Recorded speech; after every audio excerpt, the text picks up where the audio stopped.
എന്റെ കയ്യിലിരിക്കുന്ന ഈ പുസ്തകം നമ്മുടെ സത്യവേദ പുസ്തകമാണ്. ഒരു ക്രിസ്ത്യ വിശ്വാസി അല്ലെങ്കിൽ ഒരു ആത്മീയ തലത്തിൽ ഇരിക്കുന്ന ഒരു വ്യക്തി എന്നുള്ള നിലയ്ക്ക് നമ്മൾ ഈ പുസ്തകത്തിൽ പറഞ്ഞിരിക്കുന്ന ഓരോ വാക്യങ്ങളുടെ യഥാർത്ഥ പൊരുൾ നമ്മൾ മനസ്സിലാക്കേണ്ടതാണ്, അല്ലേ? പക്ഷേ നമ്മൾ ഈ പുസ്തകത്തെ കുറിച്ച് അറിഞ്ഞതും ഈ പുസ്തകത്തിലെ വാക്യങ്ങളുടെ പൊരുൾ അറിഞ്ഞതും ക്രിസ്തീയ മതത്തിൽ നിന്നാണ്. ക്രിസ്തീയ മതത്തിന്റെ ഉള്ളിൽ നിന്നുകൊണ്ടാണ് നമ്മൾ ഈ വിശുദ്ധ വേദപുസ്തകം മനസ്സിലാക്കിയതും യേശു ക്രിസ്തുവിനെ അറിഞ്ഞതും, അല്ലേ? നമ്മൾ മതങ്ങളുടെ ചട്ടക്കൂടുകളിൽ നിന്ന്, നിയമങ്ങളിൽ നിന്ന് പുറത്തു വന്ന് ആത്മീയതയുടെ ഒരു തലത്തിൽ നിന്ന് നമ്മൾ ഈ വിശുദ്ധ വേദപുസ്തകം പഠിക്കാനും അറിയാനും ശ്രമിക്കുമ്പോൾ നമുക്ക് പല സത്യങ്ങൾ മനസ്സിലാകും. അതായത് യഥാർത്ഥത്തിൽ നമ്മുടെ കർത്താവായ യേശുക്രിസ്തു നമ്മളോട് പറയാൻ ശ്രമിച്ച പല കാര്യങ്ങളുടെ പൊരുൾ ഇതാണെന്ന് നമുക്ക് മനസ്സിലാകും.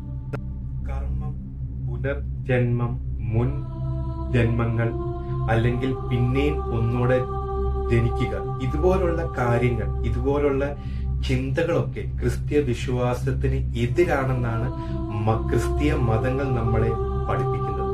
മതങ്ങളല്ല, ക്രിസ്തീയ മതം, ആധുനിക ക്രിസ്തീയ മതം നമ്മളെ പഠിപ്പിക്കുന്നത്. പക്ഷെ യഥാർത്ഥത്തിൽ കർമ്മത്തെക്കുറിച്ചും പുനർജന്മത്തെക്കുറിച്ചും മുൻ ജന്മത്തെക്കുറിച്ചുമെല്ലാം നമ്മുടെ വിശുദ്ധ വേദപുസ്തകത്തിൽ വ്യക്തമായി പറയുന്നുണ്ട്, പരാമർശിക്കുന്നുണ്ട്. അതും പുതിയ നിയമത്തിൽ തന്നെ. പിന്നെ എന്തുകൊണ്ടാണ് ഈ ആധുനിക ക്രിസ്തീയ മതം ഇതൊന്നും ക്രിസ്തീയ വിശ്വാസത്തിൽ ഉള്ള കാര്യങ്ങളല്ല, ക്രിസ്ത്യാനിറ്റിയിൽ ഇത് ഇല്ല എന്ന് നമ്മളെ പഠിപ്പിക്കുന്നത്? പക്ഷെ ഈ വക കാര്യങ്ങളെല്ലാം വ്യക്തമായി നമ്മുടെ വിശുദ്ധ വേദപുസ്തകത്തിൽ പറയുന്നുണ്ട്. അത് മാത്രമല്ല, ഈ വക കാര്യത്തെക്കുറിച്ച് നമ്മൾ കൂടുതൽ അറിയുമ്പോൾ നമ്മുടെ കർത്താവായ യേശുക്രിസ്തുവിന്റെ ആ ഒരു പ്രാധാന്യം, യേശുക്രിസ്തുവിന്റെ കുരിശ് മരണത്തിനുള്ള ആ ഒരു ഇമ്പോർട്ടൻസ് നമുക്ക് കൂടുതൽ വ്യക്തമാകും. പക്ഷെ മതങ്ങൾ ഇത് നമ്മളിൽ നിന്ന് ഒളിച്ചു വെക്കുന്നതിന്റെ പ്രധാന കാരണം എന്തെന്നാൽ കൺട്രോൾ. അതായത് മതങ്ങൾക്ക് വിശ്വാസികളുടെ മേലുള്ള കൺട്രോൾ നഷ്ടപ്പെടും, നിയന്ത്രണം നഷ്ടപ്പെടും. ഈ പൊരുൾ സത്യങ്ങളൊക്കെ വിശ്വാസികൾ മനസ്സിലാക്കിയാൽ പിന്നെ ആധുനിക ക്രിസ്തീയ മതത്തിന് ഒരു സ്ഥാനമില്ല. പിന്നെ ആത്മീയതയ്ക്കാണ് സ്ഥാനമുള്ളത്, അതായത് സ്പിരിച്വാലിറ്റിക്ക്. അവിടെ നമ്മുടെ സ്പിരിച്വൽ മാസ്റ്റർ നമ്മുടെ കർത്താവ് ജീസസ് ക്രൈസ്റ്റ് തന്നെ ആയിരിക്കും. പക്ഷെ മതങ്ങൾ ഈ ഒരു കാര്യങ്ങളൊക്കെ കൂടി ആ ഒരു മത പഠിപ്പിക്കലുകളിൽ ഉൾപ്പെടുത്തുകയാണെങ്കിൽ നമുക്ക്, അതായത് വിശ്വാസികൾക്ക് യേശുവിനോട് കൂടുതൽ ഇഷ്ടം തോന്നത്തേ ഉള്ളൂ. അതാണ് ഇതിന്റെ സത്യം. അപ്പോൾ ഈ വക കാര്യത്തെ കുറിച്ചാണ് ഈ പ്രാവശ്യത്തെ വീഡിയോ. അപ്പോൾ നമുക്ക് വീഡിയോയിലോട്ട് കടക്കാം. ശുദ്ധ വേദ പുസ്തകം നമുക്ക് പൂർണ്ണമായിട്ട് മനസ്സിലായിട്ടില്ല എന്നുള്ളത് ഒരു വസ്തുതയാണ്. വിശുദ്ധ വേദ പുസ്തകത്തിലെ വചനങ്ങൾ നമ്മൾ നിശബ്ദതയിൽ ധ്യാനിക്കുകയാണെങ്കിൽ നമുക്ക് ഒരു കാര്യം മനസ്സിലാകും. ആധുനിക ക്രിസ്തീയ മതം നമ്മളെ പണ്ടു തന്നെ ഇരുട്ടിൽ ആക്കിയിരിക്കുന്നു എന്ന്. ഇന്ന് നമുക്ക് വിശുദ്ധ വേദ പുസ്തകത്തിലെ ചില വാക്യങ്ങളൊന്ന് പരിശോധിക്കാം. ഇതൊരു വാദമോ നിഗമനമോ അല്ല, ഇതൊരു നിരീക്ഷണം മാത്രമാണ്. കർമ്മം, പുനർജന്മം, മുൻ ജന്മം എന്നൊക്കെ പറയുന്ന കാര്യങ്ങൾ ക്രിസ്തീയ വിശ്വാസത്തിന് എതിരാണെന്നാണ് നമ്മളെ ഈ ആധുനിക ക്രിസ്തീയ സഭകളും പണ്ഡിതന്മാരുമൊക്കെ പഠിപ്പിക്കുന്നത്, അല്ലേ? ശരി, ഈ പറയുന്ന കാര്യങ്ങളൊക്കെ വളരെ വ്യക്തമായി നമ്മുടെ വിശുദ്ധ വേദപുസ്തകത്തിൽ പരാമർശിക്കുന്നുണ്ട്. പിന്നെ എന്തുകൊണ്ടാണ് ഈ ആധുനിക ക്രിസ്തീയ സഭകൾ വിശ്വാസികളുടെ അടുത്തുനിന്ന് ഈ കാര്യങ്ങളൊക്കെ മറച്ച് പിടിക്കുന്നത്? എന്തുകൊണ്ടാണ് വിശ്വാസികളെ ഇരുട്ടിലാക്കുന്നത്? നമുക്ക് ഈ കാര്യങ്ങളൊക്കെ ഒന്ന് വിശുദ്ധമായിട്ട് പരിശോധിക്കാം.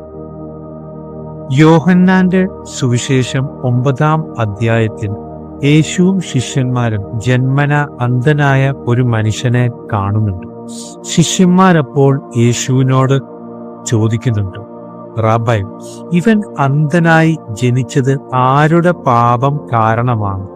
ഇവന്റെയാണോ അതോ ഇവന്റെ മാതാപിതാക്കളുടെയോ? ജനിക്കുന്നതിന് മുൻപ് എങ്ങനെ ഈ മനുഷ്യൻ പാപം ചെയ്തു? ചോദ്യം തന്നെ അനുമാനിക്കുന്നത് ജനനത്തിനു മുൻപ് അസ്തിത്വം ആരംഭിച്ചിരിക്കാമെന്നാണ്, അല്ലേ? യേശു ഇതിനുത്തരം നൽകുന്നുമുണ്ട്. ഈ മനുഷ്യനോ അവന്റെ മാതാപിതാക്കളോ പാപം ചെയ്തിട്ടില്ല, പക്ഷേ ദൈവത്തിന്റെ പ്രവൃത്തികൾ അവനിൽ വെളിപ്പെടേണ്ടതിനാണ് ഇത് സംഭവിച്ചത്. യോഹന്നാന്റെ സുവിശേഷം 9:3 ഇനി പറയാൻ പോകുന്ന കാര്യം ഒന്ന് ശ്രദ്ധിക്കുക. കാരണം യേശു ഉത്തരം നൽകുന്നുണ്ട്, എന്നാൽ അനുമാനം തിരുത്തുന്നില്ല. യേശു തിരുത്തുന്നില്ല.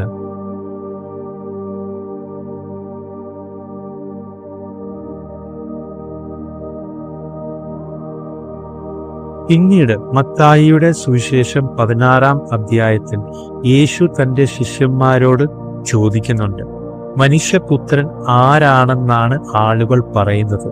അവർ മറുപടി പറയുന്നു, ചിലർ യോഹന്നാൻ സ്നാപകനെന്നും മറ്റു ചിലർ ഏലിയാവെന്നും മറ്റു ചിലർ യെരമ്യാവ് അല്ലെങ്കിൽ പ്രവാചകന്മാരിൽ ഒരുവൻ എന്നും പറയുന്നു. മത്തായിയുടെ സുവിശേഷം 16:14 ഏലിയ നൂറ്റാണ്ടുകൾക്ക് മുമ്പ് ജീവിച്ചിരുന്ന ഒരു പ്രവാചകനാണ്. ഈ ഒരു ആശയം, അതായത് പുനർജന്മത്തിന്റെ ആശയം അസാധ്യമാണെന്ന് ആരും ഇവിടെ പറയുന്നില്ല. പുരാതന പ്രവാചകന്മാർ തിരിച്ചു വരുമെന്നാണ് അന്നത്തെ ജനങ്ങൾ വിശ്വസിച്ചിരുന്നത്. ഹെരോദാ രാജാവ് പോലും പറയുന്നുണ്ട്, ഇത് യോഹന്നാൻ സ്നാപകനാണ്, അവൻ മരിച്ചവരിൽ നിന്നും ഉയർത്തെഴുന്നേറ്റിരിക്കുന്നു. മത്തായിയുടെ സുവിശേഷം 14:2 വീണ്ടും ആ ഒരു ആശയം തള്ളിക്കളയുന്നില്ല. യോഹന്നാൻ സ്നാപകനെ കുറിച്ച് യേശു പറയുന്നു, നിങ്ങൾക്ക് സ്വീകരിക്കാൻ മനസ്സുണ്ടെങ്കിൽ അവൻ വരാനിരിക്കുന്ന ഏലിയാവാണ്. മത്തായിയുടെ സുവിശേഷം 11:14 ഏലിയെ പോലെയല്ല, ഏലിയയുടെ ആത്മാവിലുമില്ല. യേശു പറയുന്നു അവൻ ഏലിയാവാണെന്ന്. പിന്നെ യേശു കൂട്ടി ചേർക്കുന്നുമുണ്ട്, ചെവിയുള്ളവൻ കേൾക്കട്ടെ.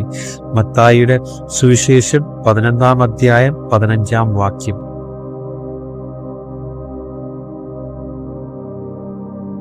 എന്നിട്ടും യോഹന്നാൻ സ്നാപകൻ ഇങ്ങനാണ് പറയുന്നത്, ഞാൻ ഏലിയാവല്ല.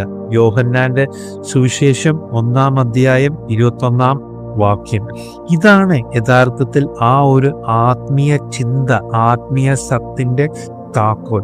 ഒരു ആത്മാവിന്റെ മുൻ ജന്മങ്ങളെ കുറിച്ച് വ്യക്തമായ ഓർമ്മകളുണ്ട്. പക്ഷെ ആ ഒരു ആത്മാവ് മനുഷ്യജന്മം എടുക്കുമ്പോൾ ആ ഒരു മനുഷ്യന് മുൻ ജന്മത്തിലെ കാര്യങ്ങളൊന്നും ഓർമ്മ കാണില്ല. കാരണം ഓർമ്മ തലച്ചോറിൻ്റെതാണ്, എന്നാൽ സത്വം, ഐഡന്റിറ്റി ആത്മാവിൻ്റെതാണ്. ആത്മാവിന് എല്ലാം ഓർമ്മ ഉണ്ട്. അപ്പോൾ ഇവിടെ കണ്ടത്, അതായത് നമ്മുടെ കർത്താവായ യേശുക്രിസ്തു ഇവിടെ കണ്ടത് യോഹന്നാൻ സ്നാപകന്റെ എല്ലാം ഓർമ്മയുള്ള ആത്മാവിനെയാണ്. പക്ഷെ യോഹന്നാൻ സ്നാപകന് അത് ഓർമ്മയില്ല. ദൈവം യെരമ്യാവിനോട് ഇങ്ങനെ സംസാരിക്കുന്നുണ്ട്, ഞാൻ നിന്നെ ഗർഭപാത്രത്തിൽ രൂപപ്പെടുത്തുന്നതിന് മുൻപേ ഞാൻ നിന്നെ അറിഞ്ഞു, നീ ജനിക്കുന്നതിന് മുൻപ് ഞാൻ നിന്നെ വേർപ്പെടുത്തി. യെരമ്യാവിന്റെ പുസ്തകം 1:5 രൂപീകരണത്തിന് മുൻപ്, ജനനത്തിന് മുൻപ്. ഒന്നുകൂടെ, രൂപീകരണത്തിന് മുൻപ്, ജനനത്തിന് മുൻപ്. ഒരാൾ ഇതിനകം തന്നെ നിലനിൽക്കുന്നില്ലെങ്കിൽ ദൈവത്തിന് എങ്ങനെ ഒരാളെ അറിയാൻ കഴിയും? സഭാപ്രസംഗിയുടെ പുസ്തകം പറയുന്നുണ്ട്, പൊടി അത് ഉദ്ഭവിച്ച മണ്ണിലേക്ക് തിരികെ പോകുന്നു, ആത്മാവ് അതിനെ നൽകിയ ദൈവത്തിന്റെ അടുക്കിലേക്ക് മടങ്ങുന്നു. സഭാപ്രസംഗി 12:7 ശരീരം താൽക്കാലികമാണ്, ആത്മാവ് അങ്ങനെയല്ല.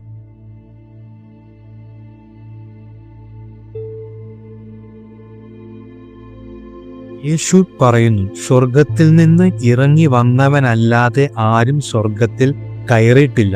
യോഹന്നാന്റെ സുവിശേഷം 3-13 ഇറങ്ങി എവിടെ നിന്ന്?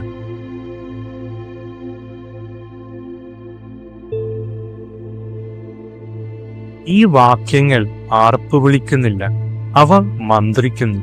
അവ വിശ്വാസത്തെ നിർബന്ധിക്കുന്നില്ല, അവ അവബോധത്തെ ക്ഷണിക്കുന്നു.